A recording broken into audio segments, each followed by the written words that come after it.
오늘 하나님이 주신 말씀 마태복음 6장입니다. 오늘은 함께 본문 말씀을 찾아서 읽도록 하겠습니다.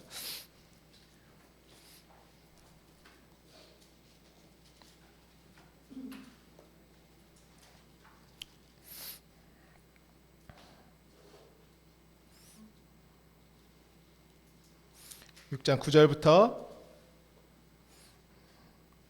13절까지 말씀 우리 함께 읽도록 하겠습니다. 시작.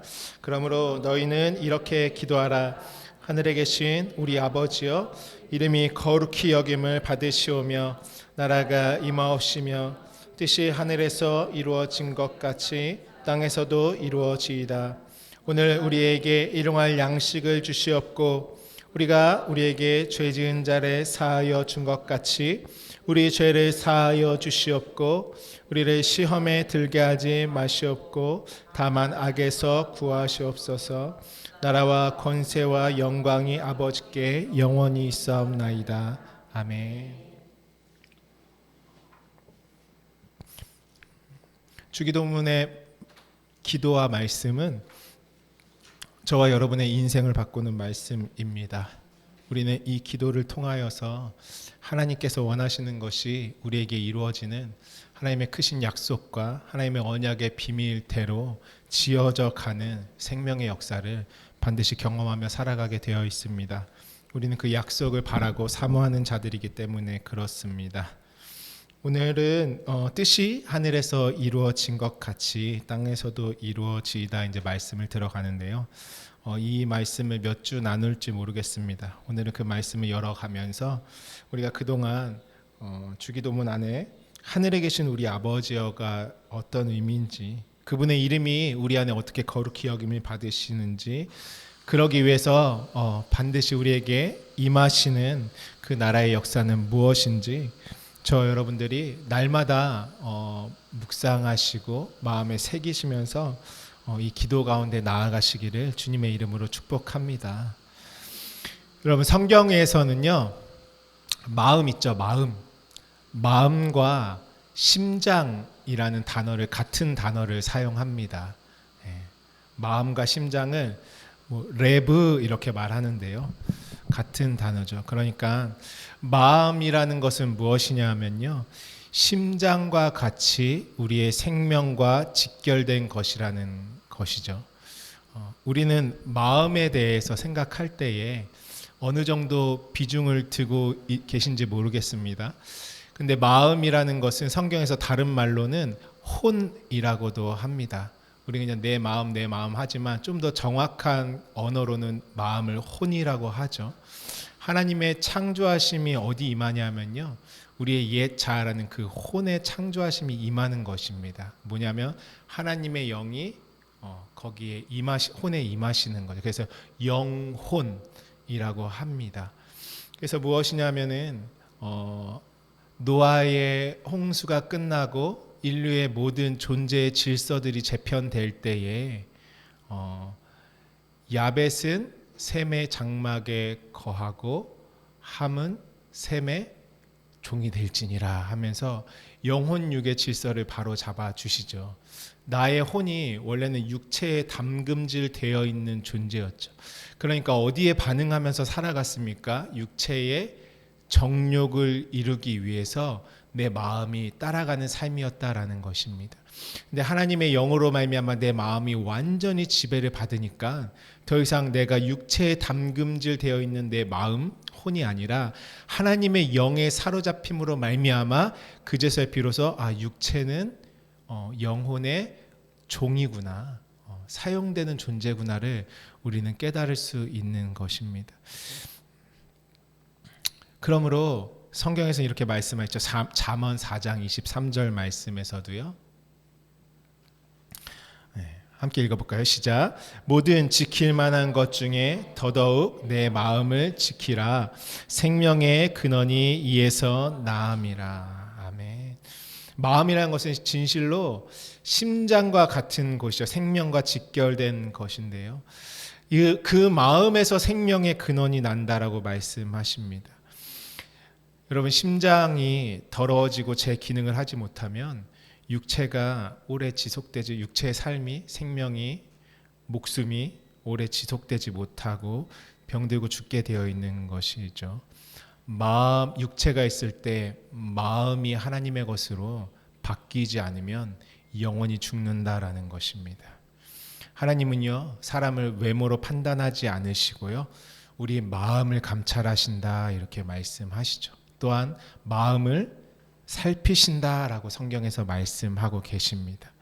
그러니까 우리 마음의 중심에 자정하셔서 생명의 근원 되시는 분이 예수 그리스도시죠. 그러니까 성경에서 묻지 않습니까? 너 마음에 그리스도가 계신가? 어디에요? 너희 마음에 그리스도가 계신가? 너희 자신을 시험하고 확증해라 라고 말씀하십니다. 그렇지 않으면 저주다 이렇게 말씀하시죠. 우리의 마음이라는 것은요, 하나님의 영원한 생명과 맞닿아 있을 때에,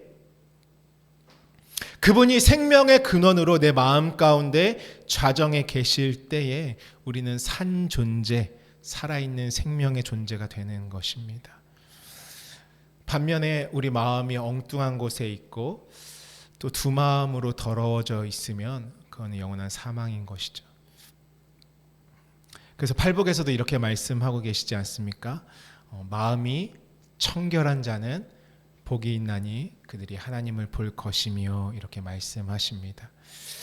그러나 하나님께서 우리의 인생들의 마음을 진단하실 때에 그 마음의 상태가 어떠한지 우리의 말씀을 통해 한번 확인해 보기 원합니다. 예레미야서 17장 9절부터 10절 말씀입니다. 우리 한 목소리로 함께 읽어보도록 하겠습니다. 시작. 만물보다 거짓되고 심히 부패한 것은 마음이라. 누가 능히 이를 알리오마는 나 여호와는 심장을 살피며 폐부를 시험하고 각각 그의 행위와 그의 행실대로 보응하나니. 아멘. 그러니까 세상 만물을 통틀어서 가장 더러운 것이 하나님은 사람의 마음이라고 진단하셨습니다. 곧 모든 인간은 죄와 허물로 인해서 죽었다라고 선언하신 것이죠. 결국 하나님의 구원은 그 마음 가운데 하나님의 복을 부어 주셔서 정결한 마음, 거룩한 마음으로 우리를 창조해 나가시겠다 하는 것이 하나님의 약속입니다. 그러면 우리의 정결함과 거룩은 무엇으로부터 옵니까? 하나님이 이렇게 말씀하시죠. 내가 거룩하니 너희도 거룩해라 이렇게 말씀하십니다. 그러니까 우리의 마음이 거룩에 이를 수 있는 것은요, 어떠한 우리의 행위와 우리의 어떠한 노력으로도 절대 불가능한 것이죠. 우리는 무엇으로 거룩하게 되어집니까? 성경에 분명히 말씀하고 계시죠. 하나님의 말씀으로 거룩하여 진다라고 말씀하고 계십니다. 그러니까 말씀을 떠나서는 우리의 어떠한 노력으로도 거룩에 이를 수 없고 깨끗함에 이를 수 없는 것이죠. 그래서 하나님은 택하신 자들에게 하나님의 거룩에 이를 수 있도록 그 마음 가운데 생명 진리의 말씀을 보내주시고 넣어주시고 새겨주시는 것입니다. 예수님은 누구십니까? 말씀이 육신이 돼서 오신 분이십니다. 우리 요한복음 15장 1절부터 3절 말씀 함께 읽도록 하겠습니다. 요한복음 15장 1절부터 3절 말씀입니다. 시작. 나는 참 포도나무요 내 아버지는 농부라. 무릇 내게 붙어 있어 열매를 맺지 아니하는 가지는 아버지께서 그것을 제거해 버리시고, 무릇 열매를 맺는 가지는 더 열매를 맺게 하려 하여 그것을 깨끗하게 하시느니라. 너희는 내가 일러준 말로 이미 깨끗하여졌으니 라고 말씀하고 계시죠. 무엇으로요? 예수 그리스도께서 일러준 말로 깨끗하였다 이렇게 말씀하고 계십니다. 요한복음 17장 17절 말씀도 우리 크게 한 목소리로 읽어보도록 하겠습니다. 시작. 그들을 진리로 거룩하게 하옵소서. 아버지의 말씀은 진리니이다. 아멘. 진리의 말씀, 곧 아버지의 진리의 말씀이 저와 여러분의 마음과 생각을 깨끗하게 하고 거룩하게 하시는 것입니다. 다른 어떠한 것으로도 거룩할 수 없는 것이죠. 살리는 것은 영이니 육은 무익하니라. 내가 너희에게 이른 말이 곧 영이요 생명이다 라고 말씀하고 계십니다. 우리는요, 예수 그리스도의 말로 인해서 깨끗하게 되어지는 자들입니다. 예수 그리스도의 진리의 말씀으로 가득 찬 상태를 성경은 거룩이라고 말합니다. 회개라는 것은 무엇입니까? 예레미야서 말씀에 보면요, 제가 읽어드리면 주 여호와의 말씀이니라. 너희가 잿물로 스스로 씻으며 내가 많은 비누를 쓸지라도 내 죄악이 내 앞에 그대로 있으리니 라고 말씀하고 계십니다. 잿물은 무엇입니까? 다 태우고 남은 희생제사하고 남은 죄. 그러니까 너희가 아무리 수많은 희생제사를 드릴지라도, 비누는 무엇입니까? 우리의 열심, 거룩에 이르겠다고 하는 자기의 열심 아니겠습니까? 비누로 계속 씻는 것이죠. 그럴지라도 너희 죄악이 너희 앞에 그대로 있다라고 말씀하십니다. 그러므로 회개는 우리 인간들의 어떠한 능력으로도 이룰 수 있는 것이 아니라 하나님의 진리의 말씀으로 완전히 돌아가지는 것이 진정한 회개인 것입니다. 그 진리의 말씀이 저와 여러분의 심령을 정결하게 하시고 거룩하게 이끌어 주시는 것입니다. 나는 정말 하나님의 말씀으로 깨끗해지고 있는가? 내 안에 그분의 진리의 말씀으로 말미암아 나는 정결함을 입는 신앙인가? 하나님께 물어보고 자신의 신앙을 잘 체크해 봐야 합니다. 내 가정은 무엇으로 거룩해집니까? 하나님의 말씀으로 거룩해지는 것입니다. 내 자녀들도 그분의 말씀으로 거룩해지는 것입니다. 우리를 거룩하게 하실 수 있는 능력은 오직 예수 그리스도 진리의 말씀밖에는 없습니다. 그 믿음 가운데 서시는 은혜 역사 있으실 주님의 이름으로 축복합니다. 네, 나라가 임하시는 것은 무엇입니까?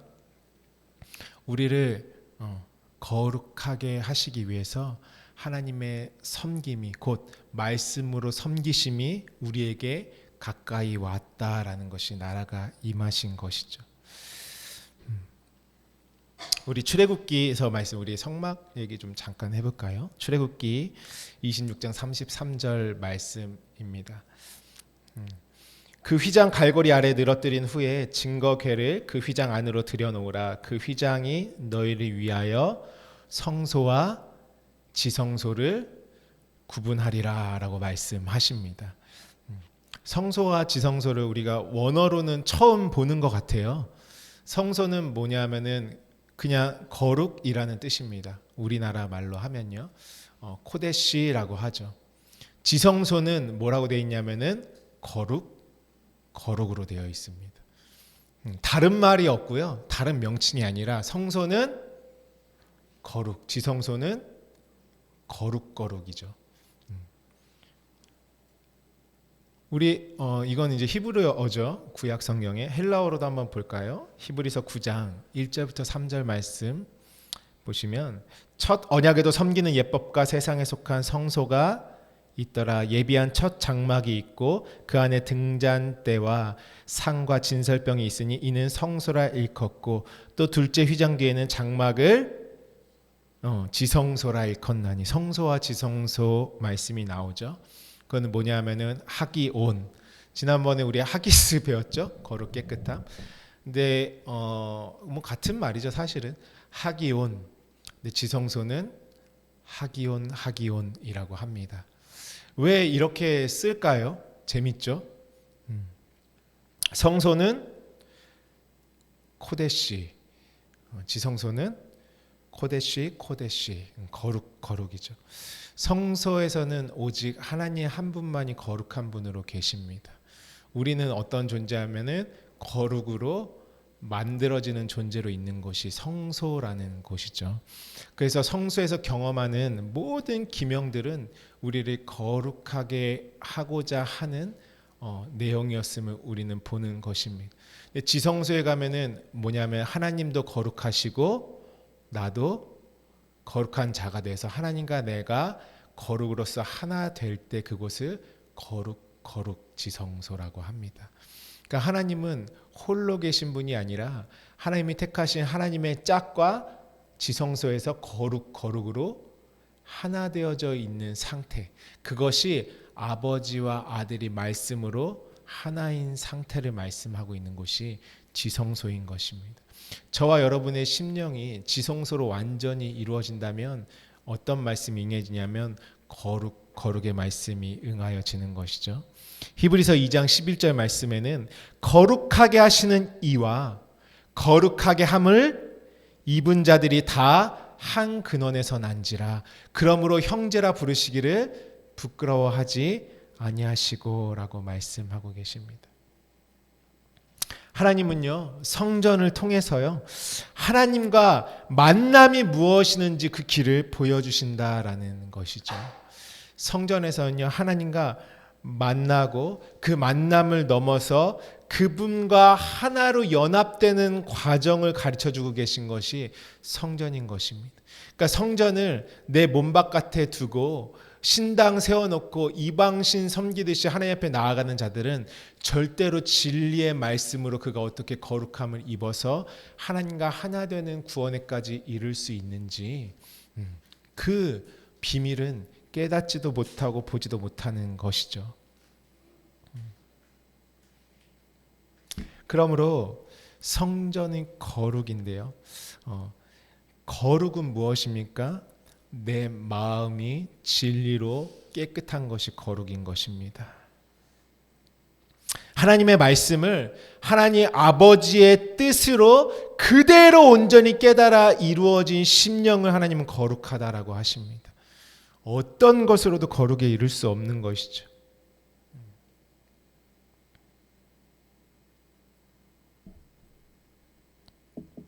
내 안에 임하신 그분의 말씀이 거룩히 여겨져야 내가 거룩이 되는 것입니다. 여러분 이 말씀의 의미를 잘 아시겠습니까?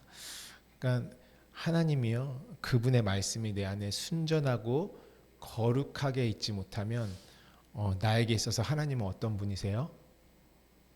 세상 사람들이 볼 때 어떨까요? 그 하나님이 거룩한 분으로 안 보이는 것이죠. 내가 거룩해야 그분이 거룩한 것입니다.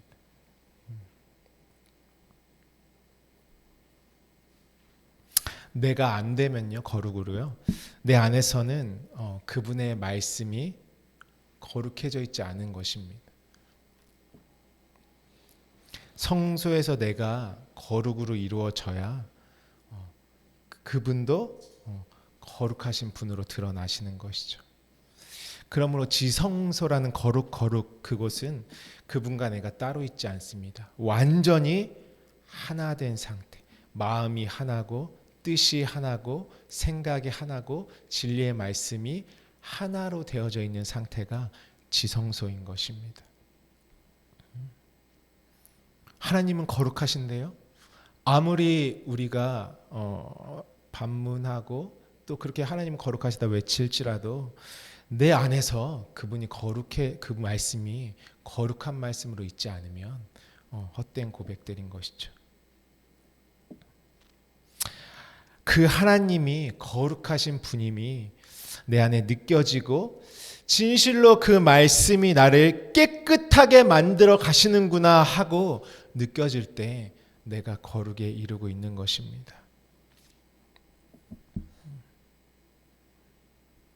그것은 오직 예수 그리스도를 선물로 받은 자들, 친히 진리의 말씀으로 인도함 받는 자들만이 그 거룩의 길로 인도함 받는 것입니다. 그러므로 그 거룩이 이루어지기 위해서는요, 반드시 우리에게 나라가 임하시오며 그 나라가 우리에게 와야 하는 것이죠. 그리고 우리는 그 나라 안으로 가야 하는 것입니다. 그래서 뜻이 그래야지만 뜻이 하늘에서 이룬 것 같이 땅에서도 이루어지는 역사가 시작되는 것이죠. 나라가 나에게 오셔야지. 무엇이요? 그분의 섬김이 지난 시간에 나눴죠. 그분의 섬김이 나에게 오셔야지만 내가 거룩에 이를 수 있는 길이 열리는 것입니다. 근데 그분의 섬김을 받지 못하고 그분이 아무리 오셨다 천국이 가까이 왔다 너희 앞에 있다 할지라도 그분이 섬겨주신 섬김의 내용을 모르면 우리는 거룩에 이를 수 없는 것이죠. 그 나라가 어떻게 우리에게 가까이 왔습니까? 우리 서두에서도 말씀 나눴듯이 말씀이 육신이 되어 우리 가운데로 오셨다라는 것이 나라가 가까이 온 것입니다. 다른 그림이 아니라 예수 그리스도 말씀이 육신이 돼서 우리에게 그 말씀이 오셨기 때문에 나라가 가까이 왔다라고 하는 것입니다. 그리고 나라가 임하신 것입니다. 우리 오늘 이 독생자에 대해서 오늘은 좀 나누려고 합니다. 독생자 우리 한번 보여주시겠어요?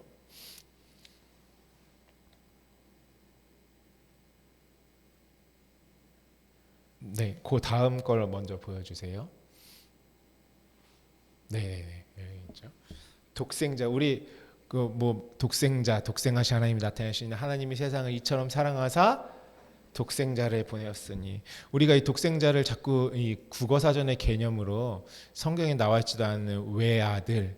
그래서 장로교회에서는 우리 장로교회인데 사도신경에 그 외아들 우리 주 예수 그리스도를 믿사오니 뭐 외아들 하잖아요. 전혀 외아들의 개념이 아니죠.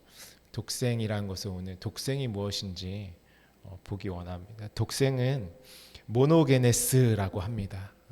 오늘 이 말씀 하나만 기억하셔도 하나님과 하나 되는 게 무엇인지 그냥 확 열리실 것이에요. 내가 생각되는 하나됨이 아니고요. 모노게네스는 오직 하나밖에 없는 유일하다, 오직 하나밖에 없다라는 걸 상징하는 것입니다. 모노스와 기노마이라는 단어의 합성어죠. 남아있는 유일한 하나의란 뜻이라 발생하게 되는 원인이 되기 시작하다, 완성되다 이런 말이 결합돼서 만들어진 것입니다. 독생이란 뜻은 뭐냐면요, 하나만 가졌다. 맨 위에 나와 있죠. 하나만 소유하고 있다. 한 마음밖에 없다. 한 마음이신 자. 그것으로 유일한 존재. 그것으로만 되어져 있는 분. 이거의 반대말이 있어요. 모노게네스의 반대말. 딥시 코스라고 합니다. 이건 뭐냐면 두 마음입니다. 두 마음. 독생자는 쉽게 말해서 진리의 한 마음 하나밖에 없어요. 진리 하나. 이해가 되시나요? 하나님의 마음을 가진 자, 한 마음을 가진 자, 한 마음이신 자, 그 그리스도 예수를 상징하는 것이죠. 이 세상은 어떠한 세상입니까? 우리는 첫째 아담과 하와의 타락함으로 말미암아 있는 우리의 모습이지 않습니까? 어떠한 자로 사는 자들이냐면 선악과 먹고 하나님처럼 되겠다는 인간은 두 마음을 가진 선악의 주체로 살아가는 것입니다. 인간에게는요, 두 마음밖에 없어요. 원래가 두 마음. 하나님이 말씀을 주셨을 때 무엇으로 나눠버렸습니까? 선과 악으로 탁 나누어 버렸죠. 성도는 모든 것들을 선악으로 판단하는 두 마음을 가진 자들이 아니라 모든 사건과 눈에 보이는 것들을 통해서 한 마음인 하나님의 마음만 가진 자들을 성도라고 합니다. 그 속에 숨겨진 하나님의 진리의 말씀을 찾고 그 말씀의 섬김을 받으면서 아들로 살아가는 자들을 성도라고 하는 것입니다. 구원이라는 것은요, 인간의 두 마음을 한 마음으로 갖게 하는 것을 구원이라고 합니다. 그것 때문에 예수께서 이 땅에 오신 것이죠. 두 마음으로 사는 우리 인생들은 그 두 마음으로 산다는 것이 무엇이겠습니까? 하나님의 진리가 선과 악 두 개로 보인다라는 것입니다. 이게 너무 중요한 것이죠. 저는 세상의 의의 기준이 교회 안에서도 많이 무너졌다라고 생각하는 사람 중에 한 명입니다. 그러니까 여전히 하나님의 진리의 말씀이 왔는데도 불구하고 의의 기준을 우리는 자꾸 어디에서 찾습니까?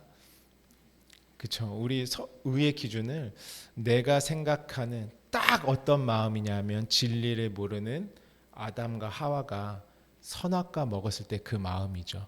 그러니까 하나님의 계명이 위로부터 이스라엘 백성들에게 약속이 떨어졌을 때에 이스라엘 백성들은 그 하나님의 말씀을 딱 가져다가 어떻게 했습니까? 자신들이 이것은 선하고 이것은 부정하고, 그렇죠? 온갖 율법 조항들을 만들어서 자신의 힘으로 의에 이를 수 있다라는 땅의 말씀으로 다 바꿔버렸죠. 왜 땅의 말씀이라고 합니까? 영원한 보이지 않는 진리를 땅에 사는 우리에게 모양과 비유로 먼저 드러내 놓으셨기 때문에 땅의 말씀이다 이렇게 말하는 것이죠.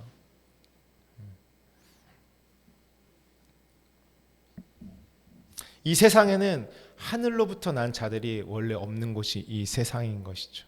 왜냐하면 이곳은 아담의 후손들밖에 없기 때문에 그렇습니다. 그런데 그 두 마음으로 살아가는 족속들 가운데 진리가 이 땅에 어떻게 오셨어요? 유니크하게 오셨다.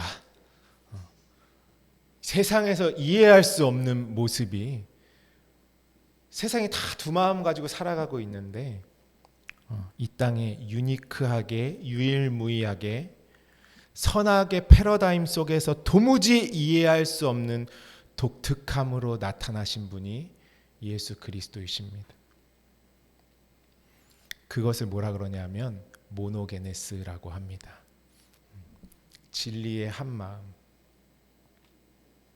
여러분, 빛과 어두움이 뭐가 거룩한 것이죠? 진리를 아는 것이 뭐냐면 빛과 어두움이 하나로 보일 때 진리를 안다라고 합니다. 더 쉬운 말로 말해서 이 땅에 율법 성전이 있었죠. 그 성전을 볼 때 땅의 성전으로만 보이는 것이 아니라 진리로 내 안에 읽어질 때, 율법으로 온 모든 모양의 성전들 또 율법들, 그 이 땅에 보여주신 진리의 모든 비유의 내용들은 그 자체로만 있으면 어둠이라고 하죠. 근데 하나님이 왜 그 방법을 쓰셨습니까? 그 안에 진리의 내용을 담아서 그 모든 땅에 보여주신 것들이 하나의 진리로 보이게 하는 그 눈을 우리에게 들어주시는 것입니다. 원래 둘째 날에 윗물과 아랫물을 나누셨다 했을 때 원래 물은 하나였죠. 온 천지가 여러분 하나님의 눈에는 뭘로만 보이겠습니까? 진리 하나로밖에 안 보여요. 그분의 눈에는. 그리고 진리로 인도하기 위한 수단으로밖에 보이지 않는 것입니다. 근데 하나님의 진리에 이르지 못하는 인생들의 마음엔 다 뭘로만 보일까요? 좋은 거, 나쁜 거. 그 진리를 아는 자들은 고난이 올지라도 그것을 복으로 보는 자들입니다.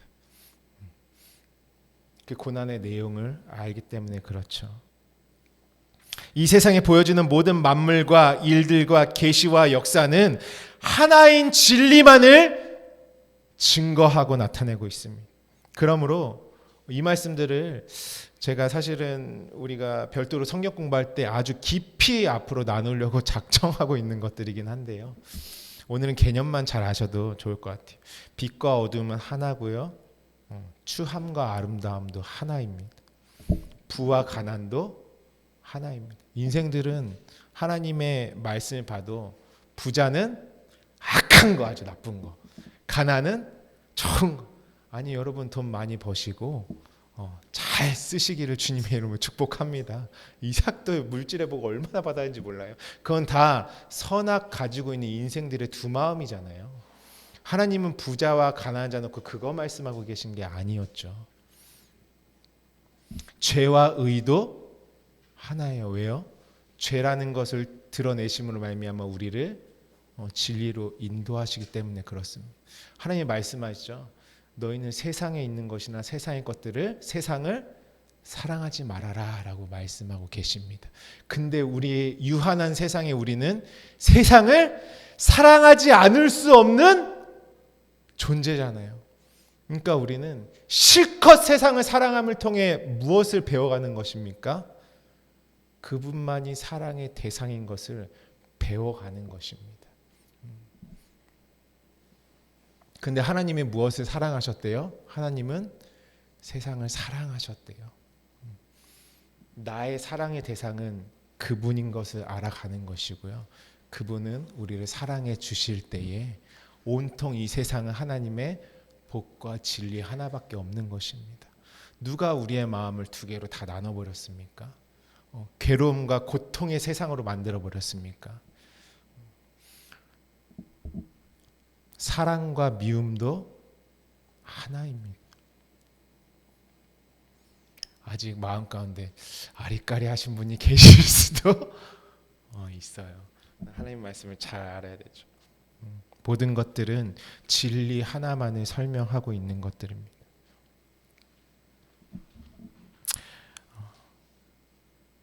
어떤 것을 인식하고 판단할 때요, 두 마음 가지고 이건 선한 것, 이건 악한 것 보죠. 근데 그런 두 마음이 아니라 진리 안에서 그 모든 것을 하나로 볼 때 그 사람을 자유자라고 합니다. 자유는 한 마음을 가질 때 자유가 되는 것입니다.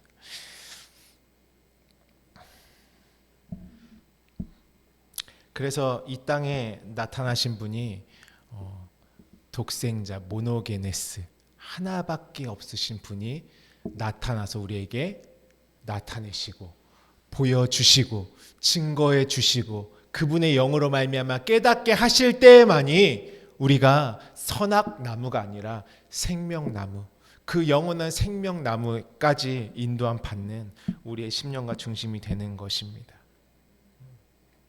그러므로 성도는 모든 것을 선악으로 두 마음 가지고 판단하는 자들이 성도가 아니라 모노게네스, 그 하나의 사랑, 하나의 마음으로 아버지의 마음만 가지고 그 안에 들어있는 진리의 말씀, 그 나라의 섬김으로 살아가는 자들이 성도입니다. 그러므로 구원이라는 것은 모노게네스, 곧 독생자가 우리에게 오셔서 나로 하여금 그 진리 하나만 가진 자로 만들어 내시는 것이 구원이고 하나님의 언약의 성취인 것입니다. 저와 여러분의 마음이 한 마음 되게 하는 것이 하나님의 것으로, 그것을 새 언약이라고 합니다. 보이는 세계와 보이지 않는 세계가 하나의 진리로만 보여지는 것. 만물이 어디 안에서 통일됩니까? 예수 그리스도 안에서 통일되는 것. 그것이 독생입니다. 독생자만이 가진 말씀 자체, 진리 자체인 것입니다. 야고보서 4장 8절에 이렇게 말씀하시죠. 하나님을 가까이 하라. 그리하면 이 말씀 있죠. 우리 함께 읽어볼까요? 시작. 하나님을 가까이 하라. 그리하면 너희를 가까이 하시리라. 죄인들아 손을 깨끗이 하라. 두 마음을 품은 자들아 마음을 성결하게 하라 라고 말씀하십니다. 야고보서 1장 7절부터 8절에서도 이런 사람은 무엇이든지 주께 얻기를 생각하지 말라. 두 마음을 품어 모든 일에 정함이 없는 자로다 말씀하시죠. 그러므로 우리에게 나타나서 오신 분이 누구십니까? 요한복음 1장 14절, 우리 아까 말씀 세 개의 요한복음 말씀 있었죠. 말씀이 육신이 되어 우리 가운데 거하심에 우리가 그의 영광을 보니 아버지의 독생자의 영광이요 은혜와 진리가 충만하더라. 이 독생이 무엇입니까? 아버지와 완전히 뜻이 하나로 있는 것을 독생이라고 하는 것입니다. 하나님이 내가 제일 아끼는 내 아들, 하나밖에 없는 내 아들, 우리는 그렇게만 보죠. 그래서 하나님이 너무 사랑하셔서 가장 아끼는 아들을 보내주셨다. 말씀과 아버지는 여러분 하나예요. 아버지가 나타나신 분을 뭐라고 합니까? 독생자. 아버지가 이 땅에 그 삼위일체를 우리가 자꾸 나누면 안 되죠. 하나님은 한 분이세요. 한 분. 아버지가 우리에게 나타나신 분을 독생으로 우리가 보는 것입니다. 이 땅에 없잖아요. 그 진리가. 요한복음 1장 18절도 말씀하시죠. 하나님 무엇입니까? 본래 하나님을 본 사람이 없으되 아버지 품속에 있는 독생하신 하나님이 나타내셨느니라. 하나님의 사랑이 우리에게 이렇게 나타난 바 되었으니 하나님이 자기의 독생자를 세상에 보내심은 그로 말미암아 우리를 살리려 하심이라라고 말씀하셨습니다. 그 하나만 가지고 계신 분이 세상에 나타나셔야지만 두 마음 가진 자들에게 소망이 생기는 것입니다. 무엇이 진리인지 알고 볼 수 있는 그 길이 생기는 것이죠. 그때 우리에게 어떻게 나타났습니까? 그가 혈과 육에 속한 자의 모습으로 오셔서 곧 두 마음 가진 나의 모습으로 오셔서 나를 쌓아 안고 그 두 마음을 죽이실 때에 성소에서 내가 하나의 진리만을 가진 자로 살아나는 것입니다. 그래서 우리가 초반에 많이 배웠죠. 우리 눈이 어떻게 된다고요? 호라오 된다. 그렇죠? 눈이 열린 자다. 모든 세상을 진리로만 읽어낼 수 있는 자, 모든 만물을 예수 그리스도 하나로만 볼 수 있는 자. 여러분, 이 굉장히 큰 말씀이고 굉장히 영적인 말씀입니다. 성령이 아니고서는 깨달을 수 없는 말씀들이죠.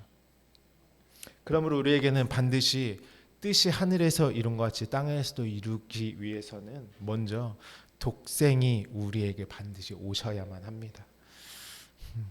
하나이신 분, 하나만 가지신 분이 오셔서 우리를 그 하나로 인도해 나가시는 것입니다. 독생이 우리에게 나타나지 않으시면 우리는 절대로 그 진리와 생명에 이룰 수 없고 거룩 그분의 말씀으로만 하나 되어져 있는 그 영원한 하나님 아버지 안에 거하는 것이 무엇인지 모르는 것이죠. 빌립이 물어보지 않습니까? 예수님에게 아버지를 내게 보여주소서. 예수께서 뭐라고 말씀하세요? 요한복음 14장 6절부터 13절 말씀 제가 잠깐 읽어드리면 예수께서 이르시되 내가 곧 길이요 진리요 생명이니 나로 말미암지 않고는 아버지께로 올 자가 없느니라. 너희가 나를 알았더라면 내 아버지도 알았으리로다. 이제부터는 너희가 그를 알았고 또한 보았느니라. 빌립이 이르되 주여 아버지를 우리에게 보여주옵소서. 그리하면 족하겠나이다. 예수께서 이르시되 빌립아 내가 이렇게 오래 너희와 함께 있으되 내가 나를 알지 못하느냐. 나를 본 자는 아버지를 보았거늘 어찌하여 아버지를 보이라 하느냐. 내가 아버지 안에 거하고 아버지는 내 안에 계신 것을 내가 믿지 아니하느냐. 여러분, 많은 크리스천들이요 교회에서 마음으로 팔짱 다 끼고 아버지가 내 안에 내가 아버지 안에 그걸 안다고 생각해요. 두 마음 가지고 있으면 절대 그 독생은 맛도 못 본 자입니다. 독생이 아버지와 함께 계심이 뭔지 경험도 못한 자들이에요. 그냥 아버지니까 아들이랑 하나 이것지. 몰랑. 그리고 앉아 있는 거예요. 우리는 왜 예수 그리스도를 알아야 합니까? 하나님을 힘써 알아야 합니까? 그 모습이 내 모습이기 때문에 그렇습니다. 내가 이루어야 할 하나님의 그리스도의 형상이기 때문에 그렇습니다. 나를 어디서 찾아요, 여러분? 그리스도의 형상 안에서 찾으십시오. 그리스도가 독생이 어떤 분이신지 아는 것은 왜 중요합니까? 내가 그 독생 안에 들어가야 구원이기 때문에 그렇습니다. 독생 하나만 가지고 계신 그 진리 하나로만 이루어진 그 마음이 돼야지 하나님과 내가 하나로 있는 것이. 그래서 뭐가 있습니까? 지성소에는 법궤가 있고요. 그 법궤 안에 만나를 담은 항아리. 그게 나죠. 진리를 담은 나. 아론의 쌍난 지팡이. 마른 가지 같은 나무에 생명이 솟아나는 지금 말씀의 증거죠. 그리고 또 무엇입니까? 두 돌파. 하나님의 계시가 나 자체가. 법궤가 누구입니까? 나이죠. 내가 법궤로 그 가운데 들어가 있는 것입니다. 내가 아버지 안에 거하고 아버지께서 내 안에 계심을 믿으라. 그렇지 못하겠거든 행하는 그 일로 말미암아 나를 믿으라. 내가 진실로 진실로 너희에게 이르노니 나를 믿는 자는 내가 하는 일을 그도 할 것이요 또한 그보다 더 큰 일도 하리니 이는 내가 아버지께로 감이라. 너희가 내 이름으로 무엇을 구하든지 내가 행하리니 이는 아버지로 하여금 아들로 말미암아 영광을 받으시게 하려 함이라. 아들은 누구입니까? 아들이라는 것은 하나님 아버지의 모든 것을 순전하게 하나로만 가지고 있는 자들을 아들이라고 하는 것입니다. 우리 또한 누가 되는 것입니까? 아들이 되는 것이죠. 독생 안에 들어가 그 독생이 내 안에서도 완성되는 것입니다. 그분이 독생이 오셔서 내 두 마음을 끌어안고 죽으셨잖아요. 그리고 진리의 성령으로 말미암아 이제 우리를 모든 진리 가운데로 인도하시겠다. 그 말씀하고 계신 것입니다. 여러분, 하나님의 계시의 말씀과 세상이 여러분 눈에 하나의 진리, 하나의 사랑으로 보이시는 은혜가 있으시기를 주님의 이름으로 축복합니다. 이것이 성도의 능력입니다. 여러분, 고난이 아직도 저주로만 보이십니까? 그 가운데 하나님의 뜻을 읽어내시는 은혜가 있으시기를 주님의 이름으로 축복합니다. 율법 성전으로만 있으면 하나님 내 몸 바깥에 섬기고 있는 것입니다. 하나님은 그 성전이 너야라고 말씀해 주시는 분이 하나님이십니다. 새롭게 시작되는 한 해 여러분의 마음과 중심 가운데 하나님이 주신 세상과 만물과 계시와 언약들이 하나님의 눈으로 하나로 보여지시기를 주님의 이름으로 축복합니다. 우리는 그 눈으로 하나를 열어가는 것입니다. 어떤 눈이요? 진리의 눈, 독생의 눈, 독생자의 영광으로 충만한 한 해를 시작하는 것입니다. 두 마음으로 살아가면 결국 사망입니다. 선악의 문제를 해결하지 못해서 의에 이르지 못하고 죽는 것입니다. 여러분, 새해에는 율법의 세상이 아니라 진리의 세상을 보시기를 주님의 이름으로 축복합니다. 우리의 마음의 눈이 들려지도록 주님 앞에 간절히 간구하시는 저와 여러분 되시기를 주님의 이름으로 축복합니다. 예수 그리스도를 영접하면 그 영접한 자의 증거가 있어야 되지 않겠습니까? 예수 그리스도를 영접하면 완전히 이 땅의 율법의 세상에서 육체의 종으로 살고 있던 나의 모습이 이제 진리의 나라의 아들로 주인으로 살아가는 열매들이 맺어져야 하지 않겠습니까? 그 은혜가 임하시기를 주님의 이름으로 축복합니다. 하나님의 뜻이 우리들 마음 가운데 이루어지도록 하나님이 주시는 정결함, 거룩함에 이르도록 진리의 말씀을 소유하시고 그 하나만을 소유하시는 하나님의 크신 은혜가 있으시기를 주님의 이름으로 축복합니다. 하나님, 독생하신 아들 안에 나도 그 독생 하나로 이루어지도록 역사하여 주시옵소서. 주님, 그래서 성경에는 어떤 마음을 더러운 마음이라고 합니까? 두 마음을 부정하다라고 합니다. 두 마음 가지면 이 세상의 모든 음란과 정욕의 마음들이 열매 맺어질 수밖에 없습니다.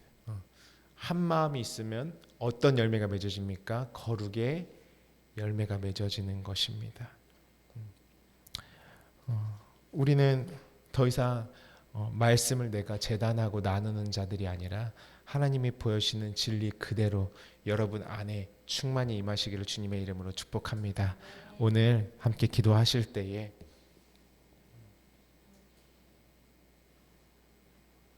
말씀에도 있지 않습니까? 주여 내 눈을 열어 주의 기이한 법을 보게 하여 주옵소서.